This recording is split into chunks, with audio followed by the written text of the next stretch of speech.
ಯಾವ್ದೇ ಕಾರಣಕ್ಕೂ ಎಂತದ್ದೇ ದೊಡ್ಡ ಗಲಾಟೆ ಆದ್ರೂ ಬಿಗ್ ಬಾಸ್ ಅದರಲ್ಲಿ ಇನ್ವಾಲ್ವ್ ಆಗಲ್ಲ. ಪ್ರಥಮ ಬಾರಿಗೆ ಬಿಗ್ ಬಾಸ್ ಇನ್ವಾಲ್ವ್ ಆಗಿ ಅದರಿಂದ ಇನ್ನೊಮ್ಮೆ ರದ್ದುಗೊಳಿಸಿ ಟಾಸ್ಕ್ ಆಡಿಸಿದ್ರು. ಯಾಕೆ ಬೇರೆಯವರು ಯಾರು ಟಾಸ್ಕ್ ಅನ್ನ ಮೋಸ ಮಾಡೇ ಇಲ್ವಾ? ಅಲ್ಲಿರುವ ಎಲ್ಲಾ ಸ್ಪರ್ಧಿಗಳು ಒಬ್ರು ಒಂದಲ್ಲ ಒಂದು ಮೋಸ ಮಾಡಿ ಗೆದ್ದೇ ಇಲ್ವಾ? ಉದಾಹರಣೆಗೆ ತಗೊಳ್ರಿ, ಭವ್ಯನ ನೋಡಿ ನೀವು. ಭವ್ಯ ಎಷ್ಟು ಸಲ ಮೋಸ ಮಾಡಿದಾಳೆ, ಎಷ್ಟು ಸಲ ಆ ಟಾಸ್ಕ್ ಅಲ್ಲಿ ನೀವು ರದ್ದು ಮಾಡಿದಿರಿ. ಎಂತ ಮೋಸದಾಟಗಳು. ಹೊಡೆದಾಗ ಅವ್ರನ್ನ ಆಚೆ ಕಳಿಸ್ಲಿಲ್ಲ. ಬೇರೆಯವರು ಜಗದೀಶ್ ಟೈಮ್ ಅಲ್ಲಿ ಬೇರೆಯವರೆಲ್ಲ ಹೊಡೆದಾಡ್ಕೊಂಡ್ರು. ಜಗದೀಶ್ಗೆ ಮತ್ತೆ ರಂಜಿತ್ಗೆ ಮಾತ್ರ ಆಚೆ ಕಳಿಸಿದ್ರಿ, ಬೇರೆಯವ್ರಿಗೆ ಯಾರಿಗೂ ಆಚೆ ಕಳಿಸ್ಲಿಲ್ಲ. ಅಯ್ಯಯ್ಯೋ ಅನ್ಯಾಯ. ಬಿಗ್ ಬಾಸ್ ಮನೆಯಲ್ಲಿ ನಡೆದು ಹೋಗ್ತಾ ಒಬ್ಬ ಮುಗ್ಧನ ಗೆಟ್ ಔಟ್. ಏನಿದು ಬಿಗ್ ಬಾಸ್ ಮನೆಯಲ್ಲಿ ಈ ರೀತಿ? ಏನು ಬಿಗ್ ಬಾಸ್ ಅಲ್ಲಿ ಆಡ್ತಾ ಇರೋ ನಿಜ ಆಟ ಆಡೋರಿಗೆ ಆಚೆ ಕಳಿಸ್ತಾ ಇರೋದು? ಯಾರು ಆಟ ಆಡಿಲ್ಲ ಅವ್ರನ್ನ ಒಳಗಡೆ ಇಟ್ಕೊಂಡಿದ್ದಾರೆ ಬಿಗ್ ಬಾಸ್. ಎಲ್ಲೋ ಬಿಗ್ ಬಾಸ್ ಮಾಡಿದ ತಪ್ಪಿಗೆ ಅಮಾಯಕ ಮನೆಯಿಂದ ಆಚೆ ಹೋಗ್ಬೇಕಾಯ್ತಾ? ನಿನ್ನೆ ನಡೆದ ಎಪಿಸೋಡ್ ಅಲ್ಲಿ ಅಮಾಯಕ ಒಬ್ಬ ದೋಸ್ತನನ್ನ ಕಳ್ಕೊಂಡ. ಹೇಗ್ ನಡೀತಾ ಇದೆ ಬಿಗ್ ಬಾಸ್? ಯಾಕೆ ಜನ ಚೀತು ಅಂತ ಉಗಿತಾ ಇದ್ದಾರೆ ಬಿಗ್ ಬಾಸ್ಗೆ? ಆ ಎಲ್ಲದರ ಡೀಟೇಲ್ಸ್ ಹೇಳ್ತೀವಿ ಇವತ್ತಿನ ಎಪಿಸೋಡ್ ಅಲ್ಲಿ.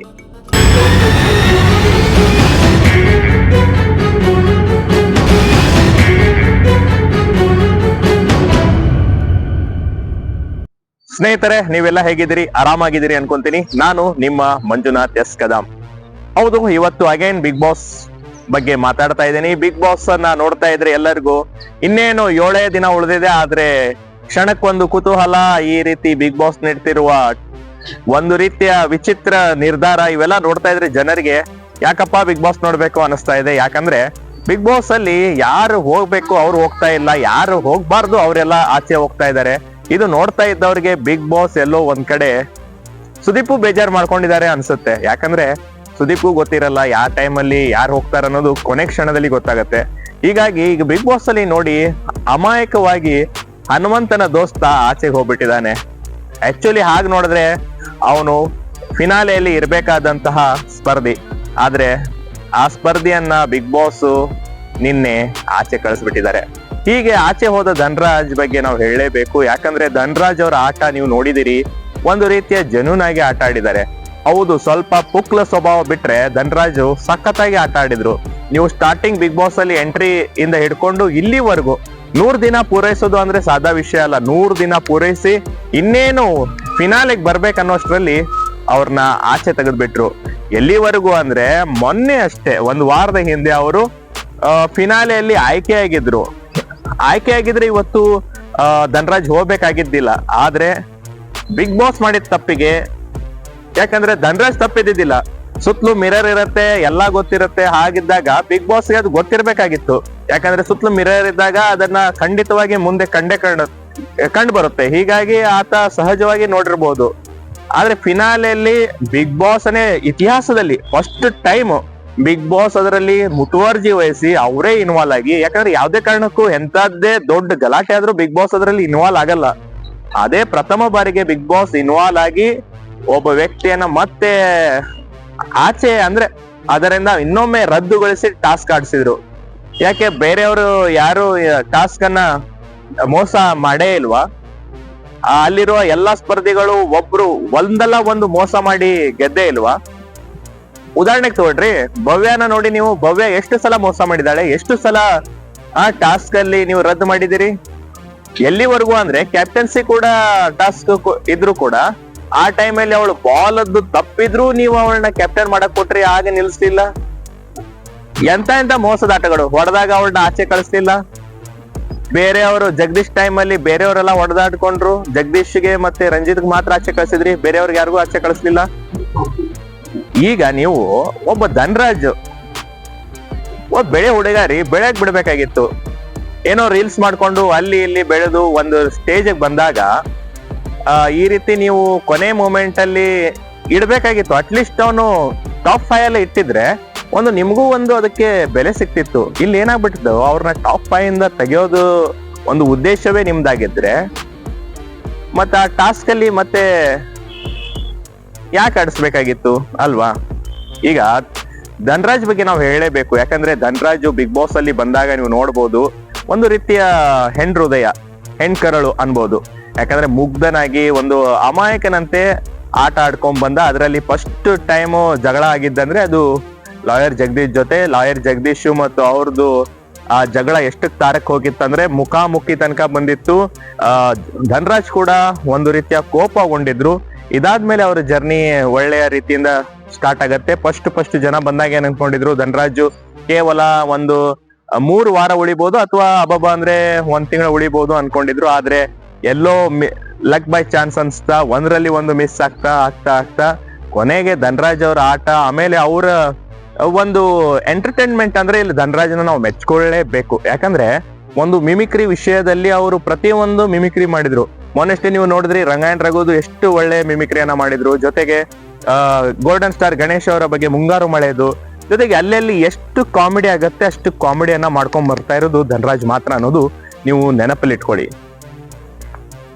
ಬಿಗ್ ಬಾಸ್ ಅಲ್ಲಿ ಧನರಾಜ್ ಒಂದು ರೀತಿಯ ಏಕಾಂಗಿ ಆಗಿದ್ರು. ಆದ್ರೆ ಯಾವಾಗ ಧನರಾಜ್ಗೆ ದೋಸ್ತ ಸಿಗ್ತಾರೆ, ಹನುಮಂತನ ಎಂಟ್ರಿ ಯಾವಾಗ ಆಗತ್ತೋ ಆಗ ಅವ್ರು ಎಲ್ಲರ ಜೊತೆ ಫ್ರೆಂಡ್ಶಿಪ್ ಅನ್ನ ಕಡಿಮೆ ಮಾಡ್ಕೊಂಡು ಹನುಮಂತನ ಜೊತೆ ಆಟ ಆಡಕ್ ಸ್ಟಾರ್ಟ್ ಮಾಡ್ತಾರೆ. ಮತ್ತೆ ಧನರಾಜ್ ಅವ್ರ ಆಟ ಫುಲ್ ಜೆನ್ಯೂನ್ ಆಗಿತ್ತು. ನೀವು ನೋಡ್ತಾ ಹೋಗಿ ಧನರಾಜ್ ಆಟ ಹೆಂಗಿತ್ತಂದ್ರೆ, ಎಲ್ಲೋ ಒಂದ್ ಕಡೆ ತಾನು ತಪ್ಪು ಮಾಡಿದ್ದೀನಿ ಅಥವಾ ತನ್ನಿಂದ ತಪ್ಪಾಗಿದೆ ಅಂದ್ರೆ ಅದಕ್ಕೆ ಕ್ಷಮೆ ಕೇಳುವ ಭಾವನೆ ಆ ವ್ಯಕ್ತಿಯಲ್ಲಿತ್ತು. ಎಂತ ದೊಡ್ಡ ಅಂದ್ರೆ 2 ಟೀಮ್ ಆಗಿದ್ರು ಕೂಡ ಬೇರೆ ಸ್ಪರ್ಧಿ ಅಂದ್ರೆ ಬೇರೆ ಟೀಮ್ ಅಲ್ಲಿ ಇದ್ದಾಗ ಏನಾಗತ್ತೆ, ಅವ್ರ ಟೀಮ್ ಲೀಡರ್ ಹೇಳ್ದಂಗೆ ಅದಕ್ಕೆ ಓಕೆ ಅಂತ ತಲೆ ಅಲ್ಲಾಡ್ಸ್ಬಿಡ್ತಾರೆ. ಆದ್ರೆ ಧನರಾಜ್ ಹಾಗೆ ಮಾಡ್ಲಿಲ್ಲ. ನೀವು ರೆಸ್ಟೋರೆಂಟ್, ರೆಸಾರ್ಟ್ ಮತ್ತೆ ಇದರ ಟಾಸ್ಕ್ ಅಲ್ಲಿ ನೀವು ನೋಡಿ, ಕೆಲವೊಂದು ಟಾಸ್ಕ್ ಅಲ್ಲಿ ನನ್ನ ಕಡೆಯಿಂದ ತಪ್ಪಾಯ್ತಂದ್ರೆ ಅದು ಎಲ್ಲೋ ನನ್ನ ಕಡೆಯಿಂದ ತಪ್ಪಾಗಿದೆ ಅಥವಾ ಈ ರೀತಿ ಮಾಡಬಾರ್ದಾಗಿತ್ತು ನಮ್ ಟೀಮ್ದವರು, ಅದೆಲ್ಲೋ ನಾವು ಅನ್ಯಾಯ ಮಾಡಿದೀವಿ ಅನ್ನೋದನ್ನ ಧನರಾಜ್ ಸ್ಪಷ್ಟವಾಗಿ ಹೇಳ್ತಾರೆ.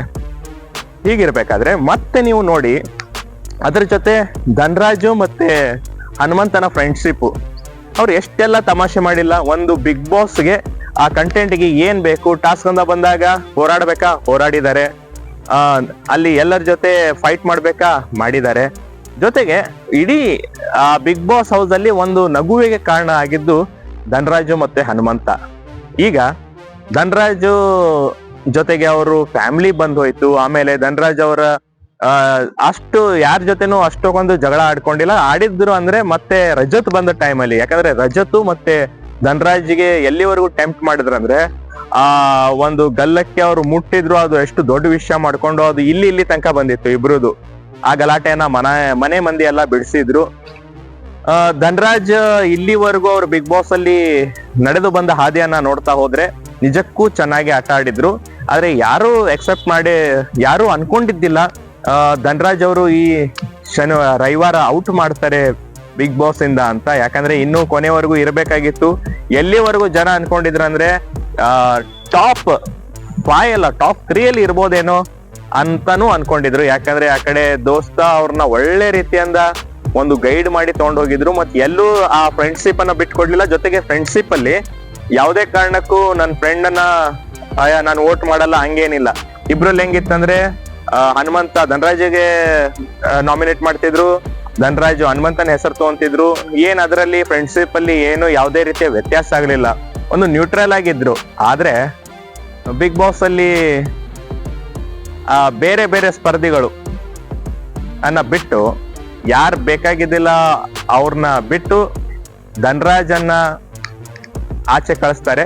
ಇದು ಬಹಳಷ್ಟು ವೀಕ್ಷಕರಿಗೂ ನೋವು ತಂದಿದೆ. ಜೊತೆಗೆ ನಾವು ಉತ್ತರ ಕನ್ನಡ ಭಾಗದವರಾಗಿ ನಮ್ಗೆ ಬೇಜಾರಾಗ್ತಾ ಇದೆ. ಅಂತದ್ರಲ್ಲಿ ಆ ಕಡೆ ಅವರು ಮಂಗಳೂರು ಸೈಡ್ದವ್ರು, ಆ ಭಾಗದವ್ರಿಗೆ ಎಲ್ಲರಿಗೂ ಇನ್ನಷ್ಟು ಆಗಿರ್ಬಾರ್ದು. ಯಾಕಂದ್ರೆ ಒಂದು ಗೆಲ್ಲೋ ಚಾನ್ಸಸ್ಗಿಂತ ಒಂದು ರೇಂಜ್ಗೆ ಅಲ್ಲಿ ತನಕ ಇನ್ನೊಂದು ವಾರ ಇದ್ದಿದ್ರೆ ಮುಗ್ದೋಗ್ಬಿಡ್ತಿತ್ತು. ಆದ್ರೂ ಒಬ್ಬನನ್ನ ಯಾರೋ ಮಾಡಿದ ತಪ್ಪಿಗೆ ಇನ್ಯಾರೋ ತಲೆದಂಡ ಕೊಡ್ಬೇಕಾಯ್ತು ಅನ್ನೋದು ವೀಕ್ಷಕರು ಅನ್ಕೊಂತಾ ಇದ್ದಾರೆ. ಜೊತೆಗೆ ಎಲ್ಲರೂ ನೀವು ಕಲರ್ಸ್ ಕನ್ನಡದ ಹೋಗಿ ಚಾಟ್ ತೆಗೆದು ನೋಡಿ, ನೀವು ಎಲ್ಲರೂ ಬೈತಾ ಇರೋದು, ಭವ್ಯನ ಇಟ್ಕೊಂಡಿದ್ದೀರಾ, ಧನರಾಜ್ ತೆಗಿದ್ರಿ, ಯಾಕೆ ಇಟ್ಕೊಂಡ್ರಿ, ಯಾಕೆ ಮೋಸದಾಟಕ್ಕೆ ನೀವೆಲ್ಲ ಈ ಸಲ ಏನ್ ಮಾಡ್ತಾ ಇದ್ರಿ, ಏನು ನಡೀತಾ ಇದೆ ಬಿಗ್ ಬಾಸ್ ಅಲ್ಲಿ ಅನ್ನೋದು ಎಲ್ಲರ ಪ್ರಶ್ನೆ ಆಗಿದೆ. ಒಟ್ಟಾರೆ ಧನರಾಜ್ ಅವರು ಅಂತೂ ಆಚೆ ಬಂದಾಯ್ತು. ಇನ್ನು ಉಳಿದಿರೋದು ಅಲ್ಲಿ ಬಿಗ್ ಬಾಸ್ ಅಲ್ಲಿ ನಿಮ್ಗೆ ಗೊತ್ತೇ ಇದೆ. ನಿಮ್ಗೆ ಧನರಾಜ್ ಅವರು ಆಚೆ ಬಂದಿರೋ ಬಗ್ಗೆ ನಿಮ್ಗೆ ಏನ್ ಅನ್ಸುತ್ತೆ, ಅವರು ಆಚೆ ಬರಬಾರ್ದಾಗಿತ್ತ ಅಂತ ನಿಮ್ ಅನ್ಸಿದ್ರೆ ದಯವಿಟ್ಟು ಕಮೆಂಟ್ ಮಾಡಿ. ಜೊತೆಗೆ ಇಲ್ಲ ಬಂದಿದ್ದು ಒಳ್ಳೇದಾಯ್ತು ಅನ್ನೋರಿದ್ರೆ ಅದಕ್ಕೂ ಕಮೆಂಟ್ ಮಾಡಿ. ಯಾರೆಲ್ಲ ಕದಂ ಫಸ್ಟ್ ನ್ಯೂಸ್ ಅನ್ನ ಪ್ರಥಮ ಬಾರಿಗೆ ನೋಡ್ತಾ ಇದ್ರಿ ಅವರು ದಯವಿಟ್ಟು ಯೂಟ್ಯೂಬ್ ಅಲ್ಲಿ ಇದ್ರೆ ಸಬ್ಸ್ಕ್ರೈಬ್ ಮಾಡ್ಕೋರಿ, ಫೇಸ್ಬುಕ್, ಇನ್ಸ್ಟಾ ಇದರಲ್ಲಿದ್ರೆ ನೀವು ಫಾಲೋ ಮಾಡಿ. ಒಟ್ಟಾರೆ ನಮ್ಮ ಕದಂ ಫಸ್ಟ್ ಅನ್ನ ನೋಡ್ತಾ ಇರಿ. ನಿಮ್ಮ ಬೆಂಬಲ ಹಾರೈಕೆ ಇದೇ ರೀತಿ ಇರ್ಲಿ ಅಂತ ಹೇಳ್ತಾ ಇಂದಿನ ಈ ವಿಶೇಷ ಮಾತನ್ನ ಮುಗಿಸ್ತಾ ಇದ್ದೀನಿ. ಮತ್ತೆ ಇಂಥದ್ದೇ ಟಾಪಿಕ್ ಒಂದಿಗೆ ಸಿಗ್ತೀನಿ. ಅಲ್ಲಿವರೆಗೂ ನೋಡ್ತಾ ಇರಿ ಕದಂ ಫಸ್ಟ್ ನ್ಯೂಸ್. ನಮಸ್ಕಾರ.